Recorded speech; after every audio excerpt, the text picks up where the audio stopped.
Quando a maioria das pessoas pensa em soldados, elas imaginam combatentes altamente treinados, prontos para eliminar ameaças. Elas imaginam máquinas de matar imparáveis.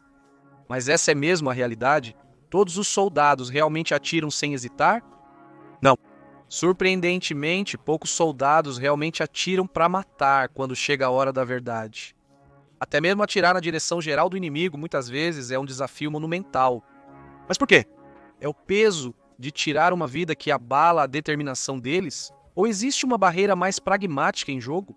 Temos todas as respostas neste vídeo.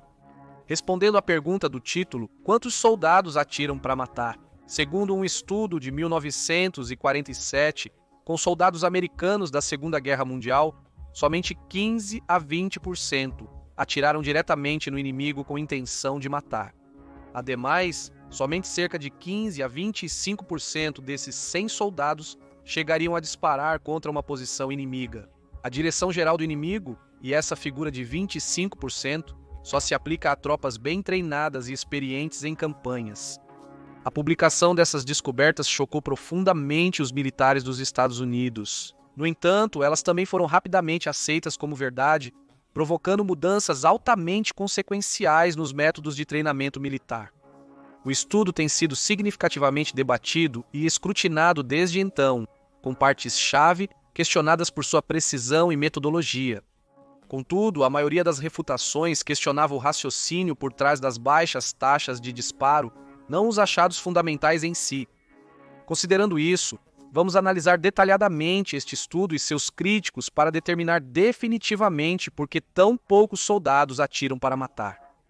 O notório estudo de 1947, Men Against Fire, The Problem of Battle Command, foi realizado pelo brigadeiro-general do Exército dos Estados Unidos, Samuel Lyman Atwood Marshall, ou, coloquialmente, Samuel Lyman Atwood M. Marshall é bem conhecido nos círculos militares, mas vamos revisar rapidamente sua história por precaução. Marshall serviu com a Força Expedicionária Americana, um ramo das Forças Armadas dos Estados Unidos na frente ocidental, durante a Primeira Guerra Mundial, antes de se tornar um jornalista militar. Durante a Segunda Guerra Mundial, Marshall retornou ao exército dos Estados Unidos, mas agora como historiador de combate. Ele primeiro investigou o combate no Teatro do Pacífico, focando na Batalha de Macon, em novembro de 1943. Relata-se que esta foi a primeira vez que ele usou a chamada análise após ação, uma técnica pioneira dele, anteriormente desenvolvida e ainda amplamente utilizada pelo Exército dos Estados Unidos. Este processo reúne os membros sobreviventes de uma companhia 1 ou 2 dias após uma batalha, missão ou engajamento para discutir suas experiências, ações e observações. Marshall entrevistou especificamente companhias de fuzileiros em um ambiente de grupo, com o objetivo de reconstruir a ação após combate corpo a corpo com tropas alemãs e japonesas. Em 1944, ele foi transferido para a Europa, onde serviu até o fim da guerra como principal historiador de combate. Cerca de 3 anos depois, ele publicaria sua obra mais conhecida, Homens contra o Fogo, o problema do comando de batalha, frequentemente apelidada de clássico moderno. De acordo com Marshall, o livro trazia descobertas baseadas em entrevistas com mais de 600 diferentes companhias de fuzileiros. No entanto, essa figura foi posteriormente muito contestada por pessoas como Roger Spiller, outro historiador militar. De acordo com Spiller, Marshall teria concluído apenas cerca de 400 entrevistas até 1946, período em que provavelmente escrevia seu livro, sendo essa a estimativa mais otimista. Independentemente da quantidade de soldados entrevistados, um fato permanece. A grande maioria dos soldados não usaria suas armas em qualquer situação dada. Segundo Marshall, isso era consistentemente verdadeiro, seja a ação se estendendo por 1 dia, 2 dias ou 3. O número de soldados atirando nos inimigos permaneceu baixo, mesmo quando em perigo. Marshall disse: esses homens podem enfrentar perigo, mas eles não vão lutar. Mesmo nas companhias mais combativas, apenas 25% dos homens utilizaram pelo menos parte de seu poder de fogo, segundo o estudo.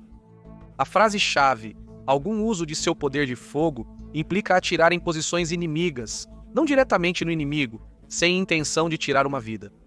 Marshall considerou todo o poder de fogo. carabinas, granadas, bazucas, metralhadoras e, claro, rifles, incluindo os rifles automáticos Browning. Uma descoberta igualmente fascinante e controversa, revelada simultaneamente, mostrou que apenas 1% dos pilotos de caça foram responsáveis por 50% das mortes de pilotos de caça da Força Aérea do Exército dos Estados Unidos durante a Segunda Guerra Mundial. Em suma, uma minoria dos pilotos de caça foi responsável por quase todos os danos infligidos ao inimigo em combate. Antes dessas descobertas chocantes serem publicadas, presumia-se que soldados comuns matariam em combate, seja por ordem ou para proteger a si mesmos ou seus companheiros. Marshall foi pioneiro ao afirmar que os soldados, especialmente os atiradores, eram principalmente espectadores durante as batalhas. Segundo Marshall, isso não era novidade. Guerras anteriores nunca tiveram oportunidade para a coleta sistemática de dados.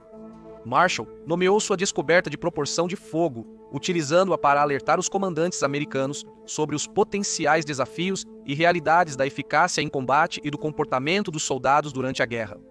Suas palavras exatas foram: um comandante de infantaria acreditará que, ao enfrentar o inimigo, não mais que um quarto de seus homens desferirá um golpe real.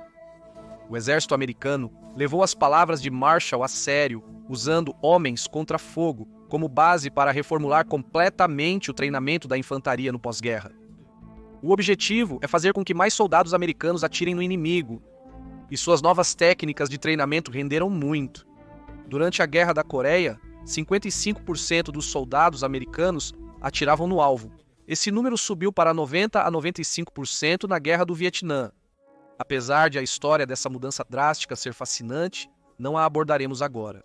Isso está esperando por você mais tarde no vídeo. Vamos nos ater aos anos 1940 e analisar os motivos apresentados para as baixíssimas taxas de tiro iniciais. Marshall explicou que a relutância dos soldados em atirar provinha de uma resistência inata a matar.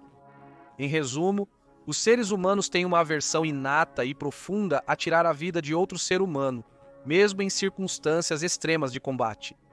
Em outras palavras, os soldados não estão retendo fogo porque escolhem não fazê-lo, mas porque simplesmente não conseguem. É uma resposta involuntária.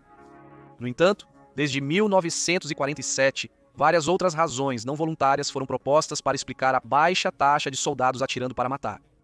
Razões voluntárias convincentes também foram apresentadas, indicando que os soldados frequentemente optam por não atirar no inimigo. Com isso em mente, vamos mergulhar em cada uma dessas razões. Vamos começar com a resposta involuntária de não atirar e a resistência ao matar que Marshall atribuiu aos soldados, já que o livro dele é a principal razão pela qual estamos discutindo baixas taxas de fogo. Marshall sugere que o cérebro humano não está programado para matar outros seres humanos. Em vez disso, eles têm um poderoso instinto lhes dizendo para não fazer isso. Isso não se aplica a pessoas com psicopatia severa, que afeta apenas cerca de 1% da população. Imagine como uma pessoa comum se sente. Segundo Marshall, um indivíduo médio e saudável possui uma resistência interna, geralmente não percebida, para matar outro ser humano, evitando tirar uma vida se puder se esquivar dessa responsabilidade. Embora a resistência inata a matar não seja mais considerada a principal razão para as baixas taxas de tiros, Marshall não foi o único na história militar a notar esse fenômeno. Na década de 1860, Ardan de Pique, um oficial do exército francês e teórico militar, descobriu que os soldados preferiam atirar no ar do que mirar para matar seus inimigos em batalha. Atirar a arma, mas intencionalmente errar, pode ser visto como postura, ou seja, uma demonstração de prontidão sem o compromisso de uma ação letal. Quando confrontados com oponentes vivos, muitos soldados optarão por essa escolha. Em 1986, mais de um século depois, o British Defence Operational Analysis Establishment, uma organização de suporte analítico e científico às Forças Armadas Britânicas, examinou a eficácia de matar de unidades militares em mais de 100 batalhas dos séculos 19 e 20. Um dos objetivos desta pesquisa era verificar se as descobertas de Marshall condiziam com dados de guerras passadas, já que o historiador as julgava aplicáveis a toda a história bélica humana. Como se viu, elas eram. Descobertas revelaram que cenários simulados previam taxas de mortalidade muito superiores às registradas historicamente. Além disso, os pesquisadores corroboraram a teoria de Marshall de que a relutância em lutar pode ser a principal razão para esses achados. As descobertas de Marshall foram amplamente ignoradas pela academia, mas como observou Peter Watson em seu livro Guerra na Mente, Usos e Abusos Militares da Psicologia, há consenso de que a resistência interna influencia nas baixas taxas de tiro. Contudo, essa resistência é baseada principalmente em crenças pessoais, tornando-a voluntária e com papel menos significativo do que o proposto inicialmente. Ademais, pessoas que se recusam a usar ou portar armas por princípios morais normalmente não assumem funções de combate em unidades de infantaria. Essas pessoas assumem funções no exército como médicos, portadores de munição ou pessoal de apoio, onde podem demonstrar bravura, mas não estão diretamente envolvidos em engajar fatalmente o inimigo. Outra razão involuntária para não disparar, citada por Marshall e muitos outros pesquisadores, é uma das emoções humanas mais básicas: medo. Até 80% dos entrevistados no estudo de Marshall citaram o medo como uma das causas para não disparar uma arma. Contudo, para a maioria dos entrevistados, o medo não era um estado permanente que os impedia de agir de forma correspondente. Em vez disso, era uma condição passageira, uma barreira temporária que poderia ser superada nas circunstâncias certas. Outra condição temporária registrada na história militar é a paralisia da mão do gatilho. Muitos soldados da Guerra Civil Americana relataram experimentar um fenômeno durante intensos combates, onde o estresse e o impacto psicológico da guerra inibiram fisicamente sua capacidade de puxar o gatilho. O mesmo ocorreu na Primeira Guerra Mundial, com as tropas alemãs se referindo a esse fenômeno como congelamento do dedo do gatilho. Uma condição mais permanente oferecida como explicação para a falha em atirar no inimigo é a chamada exaustão de batalha. A exaustão de batalha, também chamada de fadiga de combate ou choque de granada, é um termo militar que denota uma reação aguda ao estresse extremo do combate, resultando em fadiga, indecisão e lentidão nos tempos de reação. Terry Kopp, historiador militar que estudou a exaustão de batalha em soldados canadenses na Normandia, descobriu que até 90% dos casos diagnosticados ocorreram na infantaria. Como esta é precisamente a divisão do exército na qual Marshall se concentrou, a exaustão de batalha parece explicar plausivelmente os soldados que não atiram em seus inimigos. Outra explicação plausível e involuntária para as baixas taxas de fogo não se relaciona aos próprios soldados. Trata-se das armas usadas por esses soldados. Falhas e desconhecimento das armas também foram apontados como motivos pelos quais os soldados não conseguiram enfrentar seus inimigos no campo de batalha. Para compreender a probabilidade disso, basta lembrar a infame transição do rifle M14 para o M16 durante a Guerra do Vietnã. Se você não conhece esse fiasco, eis um breve resumo. O rifle M14 era o padrão do exército dos Estados Unidos antes da introdução do M16. O M14 era um rifle de batalha tradicional, calibrado para o cartucho Organização do Tratado do Atlântico Norte de 7.62 por 51 mm, conhecido por sua confiabilidade e eficácia em combate. O rifle podia disparar de 700 a 750 tiros por minuto, com alcance máximo efetivo de cerca de 500 metros. Era preferido por sua robustez e poder de parada em combate. Mas então o rifle M16 entrou em cena. Sem dúvida, esta variante era superior ao M14 em teoria. Ele usava um cartucho de 5,56 por 45 mm menor e mais leve, com taxa de fogo de até 800 tiros por minuto e alcance efetivo de 801 metros. Contudo, os soldados americanos também consideraram este rifle pouco confiável, travando frequentemente durante o combate. Além disso, muitos desses soldados sequer foram treinados para usar o M16 durante o treinamento básico e individual. Eles receberam o M16 ao chegar no Vietnã e tinham que descobrir como usá-lo por conta própria. A expectativa de que soldados hesitem em atirar para matar pode ser outro motivo para que isso ocorra com frequência. Em um cenário de treinamento militar, os superiores orientam os soldados sobre o que fazer, como usar suas armas, quais alvos atingir e onde se posicionar. Porém, durante a batalha real, os soldados não contam mais com este ambiente estruturado e orientação detalhada. Na maioria das vezes, eles são deixados à própria sorte no campo de batalha. Infelizmente, nem todos os soldados conseguem lidar com a natureza caótica e imprevisível dos combates reais, muitas vezes faltando-lhes iniciativa ou habilidade para disparar suas armas. Sejamos francos, poucos soldados se tornam bons atiradores de elite. Soldados podem ser treinados para serem bons atiradores, mas saber que um inimigo está apontando uma arma para você pode fazer com que essas habilidades falhem no calor da batalha. E se não estivermos falando sobre o calor da batalha, mas uma área tranquila da frente? Aqui, tratamos da primeira possível razão para não atirar deliberadamente, o princípio de viver e deixar viver. Este princípio é exatamente o que parece. Não me mate e eu não te matarei. É um cessar-fogo informal entre soldados para evitar mortes desnecessárias, especialmente quando o risco para eles é baixo.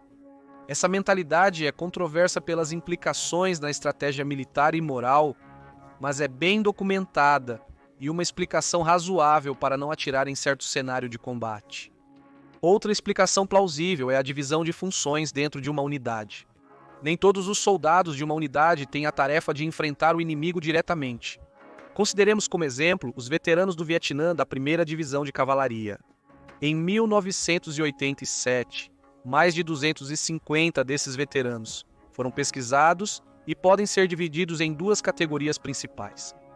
A categoria 1 eram soldados encarregados de combater o inimigo com armas pequenas.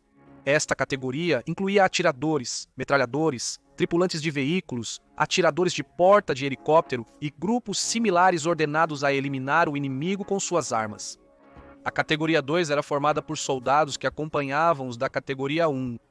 Esses homens poderiam ser assistentes de metralhadores, responsáveis por carregar a M60 usada na Guerra do Vietnã, ou observadores avançados de artilharia, encarregados de chamar e direcionar o fogo de artilharia. Ou talvez eles atuassem como médicos, engenheiros, capelães ou radialistas, funções cuja principal atribuição não era atirar no inimigo. Este grupo era composto por muitos líderes de esquadrão e comandantes de companhia, responsáveis por dirigir manobras, distribuir munição e realizar outras tarefas vitais que contribuíam para o sucesso e coordenação da unidade. Não se trata apenas de atirar no inimigo, a menos que seja absolutamente necessário. É importante observar que o papel dos soldados na unidade não apenas determinava a frequência com que disparavam suas armas, mas também a probabilidade de retornarem vivos para casa.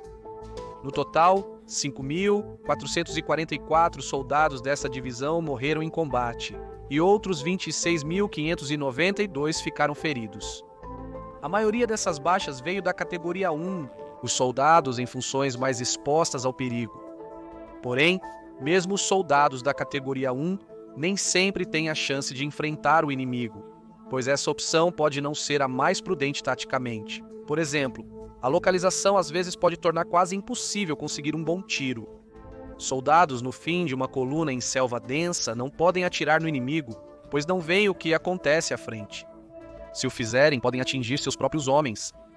Quanto à localização, os soldados também podem estar em uma zona de não-fogo onde o uso de armas é proibido. Isso impediria que enfrentassem o inimigo, independente da vontade ou habilidade de atirar. As zonas de não-fogo são estabelecidas para proteger civis, manter a surpresa ou seguir as regras de engajamento. Ademais, por vezes, matar o inimigo não é prioritário. Uma unidade pode estar coletando informações, então atirar em uma ameaça que passa poderia comprometer sua posição e arruinar a missão. Considerando o desafio de inserir uma patrulha em locais específicos, preservar o sigilo supera em muito o benefício imediato de eliminar alguns inimigos. Às vezes, atirar no inimigo é exatamente o que ele quer. Eles podem então usar o clarão do cano da arma para determinar a localização da artilharia pesada e chamar por ataques de artilharia ou contra-ataques. Assim, os soldados frequentemente evitam disparar suas armas para não revelar suas posições. Embora, para ser justo, sempre há a alternativa de detonar uma mina Claymore, jogar uma granada ou chamar por suporte de morteiro, pois essas opções podem fornecer o poder de fogo necessário sem revelar a posição precisa do soldado. Marshall considerou algumas dessas opções ao calcular a proporção de fogo, se você se lembra. Contudo, em geral, o ponto permanece. Há inúmeras circunstâncias que podem impedir um soldado de atirar no inimigo, independentemente de suas habilidades, convicções ou bravura. Isso nos leva à última razão voluntária para não atirar no inimigo. Disciplina de fogo. A disciplina de fogo é o uso controlado e deliberado de armas de fogo por soldados, buscando garantir que cada disparo seja necessário, preciso e eficaz. Considerando a importância desse princípio no militarismo, é surpreendente que seja pouco mencionado em relação ao trabalho de Marshall, especialmente porque a disciplina de fogo era muito ensinada e treinada na Segunda Guerra Mundial. Tome o Exército Canadense como exemplo.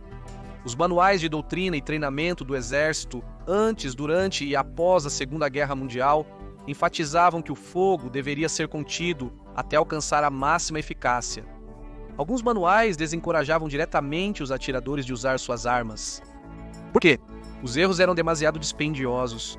Segundo o Manual do Corpo de Treinamento de Oficiais Canadenses de 1944, eram necessárias 75 mil rodadas de munição de armas pequenas para matar um único soldado inimigo, mesmo para tropas estacionárias. Imagine o quanto de munição as tropas móveis que viajam até 40 milhas por hora podem gastar.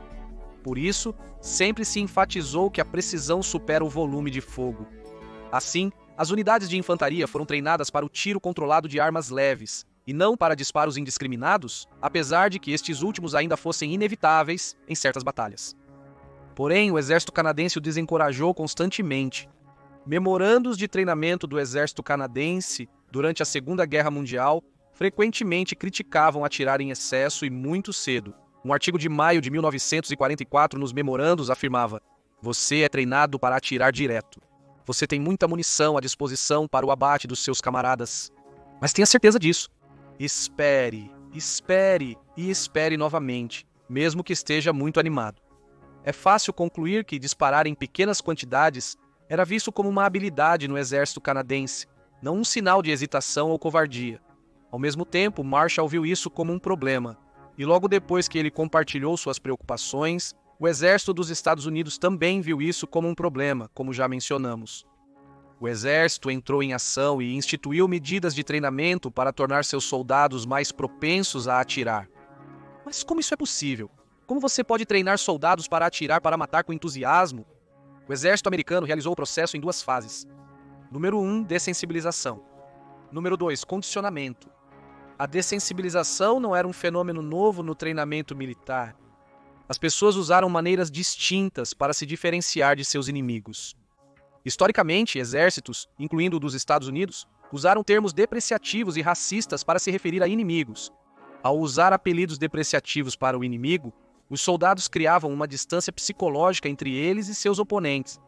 Essa desumanização era uma forma de dessensibilização que facilitava aos soldados justificar e realizar atos de violência contra seus inimigos. No entanto, a dessensibilização atingiu um novo nível nos campos de treinamento dos Estados Unidos após a Segunda Guerra Mundial. Marshall descreveu o ato de matar como praticamente alegre, visando ajudar os soldados a superar sua aversão natural a isso. Porém, a dessensibilização não bastou para tornar soldados em máquinas assassinas. É aí que entra o condicionamento. Embora o fisiologista russo Ivan Pavlov seja acreditado pela descoberta do condicionamento clássico, o trabalho do americano Boris Frederick Skinner sobre o condicionamento operante foi o mais valioso neste processo. Os experimentos de Skinner focam em como comportamentos são influenciados por consequências, seja reforço ou punição, moldando ações futuras. Seu trabalho estabeleceu fundamentos para aplicações práticas em áreas como educação, psicologia e, neste caso, treinamento militar. Através do condicionamento operante, as tropas americanas foram treinadas a atirar ao avistar um alvo. Mas para conectarem rapidamente o alvo e puxarem o gatilho, eles não mais atiravam nos alvos padrão de tiro ao alvo com círculos concêntricos. Os novos alvos eram humanoides. Esses alvos também não eram mais estáticos. Em vez disso, eles poderiam surgir a qualquer momento e local, simulando cenários de combate mais realistas. Por fim, os alvos foram feitos mais realistas ao serem preenchidos com tinta vermelha ou ketchup, recompensando instantaneamente quando atingidos. O resultado? Os soldados agora podiam fazer a transição do tiro de prática para o engajamento com um inimigo real sem esforço, como mostrado pelo aumento drástico em suas taxas de tiro. Afinal, eles atiraram tantas vezes em uma silhueta semelhante a um humano que se tornou um reflexo. Graças a isso, eles agora são praticamente capazes de negar para si mesmos que estão atirando em outro ser humano. Segundo um veterano britânico das Malvinas, os inimigos viraram apenas alvos em forma humana. Se isso não parece saudável para você, saiba que não está sozinho. O maior problema da mentalidade de atirar para matar primeiro é o impacto psicológico no soldado. Afinal, essa pessoa foi criada a vida inteira acreditando que matar é errado, mas então o exército ensina que é exatamente isso que devem fazer. Então agora vão lutar e matar adversários, potencialmente até a curta distância. Mas e depois? O que acontece após saírem do trabalho e retornarem para casa? Muitas vezes é uma vida inteira de terríveis memórias e consequências mentais. Esse é o custo oculto de criar soldados para matar primeiro, e por isso não surpreende que entre 18% e 54% dos veteranos do Vietnã sofram de transtorno de estresse pós-traumático, um número inédito em conflitos anteriores. A chamada epidemia de transtorno de estresse pós-traumático entre os veteranos do Vietnã teve consequências catastróficas, incluindo um aumento massivo em suicídios, uso de drogas e alcoolismo. Isso também gerou apelos para uma abordagem mais ampla da saúde mental e bem-estar dos veteranos. Simplesmente, a sociedade que treina soldados para matar e os coloca em um ambiente para isso, também deve ser a responsável por enfrentar de maneira responsável e ética as consequências psicológicas para o soldado e para a sociedade. Mas o que você acha? Como você percebe as baixas taxas de tiroteio e se o aumento dessas taxas justifica as consequências permanentes que pode causar? Compartilhe suas opiniões na seção de comentários abaixo e obrigado por assistir ao vídeo. Agora vá e confira por que os atiradores de elite evitam tiros na cabeça em guerra, ou clique neste outro vídeo.